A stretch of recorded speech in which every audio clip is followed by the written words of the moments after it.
निवडणूक आयोगासाठी सर्व पक्ष सारखेच. आयोग कोणत्याही राजकीय पक्षात भेदभाव करत नाही. राजकीय पक्षांच्या तक्रारीनंतरच मतदार याद्यांची तपासणी सुरू. त्रुटी दूर करण्यासाठी बिहारमध्ये एसआयआर. विरोध पक्षातील नेत्यांच्या आरोपांवर निवडणूक आयोगाचं स्पष्टीकरण. द फ्रॉड निवडणूक आयोग. आयोगानं राजकीय पक्षाच्या प्रश्नांना उत्तरं दिली नाहीत. मलिकांची स्क्रिप्ट वाचली. आदित्य ठाकरेंची निवडणूक आयोगावर टीका. तत्कालीन निवडणूक आयुक्त राजीव कुमार यांच्या सहकार्यानं मोदींनी निवडणूक जिंकली. ते राजीव कुमार कुठे आहेत? त्यांनी राहुल गांधींच्या आक्षेपांना उत्तर द्यावं. संजय राऊतांचं वक्तव्य.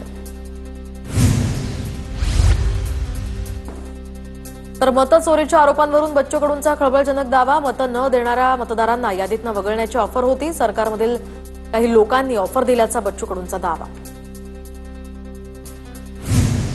अनेकांना विधानसभेमध्ये आपण कसे पराभूत झालो तेच समजेना. उपमुख्यमंत्री अजित पवारांना बच्चू कडूंना त्यांचा टोला. तर आमचे 31 उमेदवार पराभूत झाले होते लोकसभेत, तेव्हा आम्ही कुणाला दोष दिला का? अजित पवारांचा सवाल.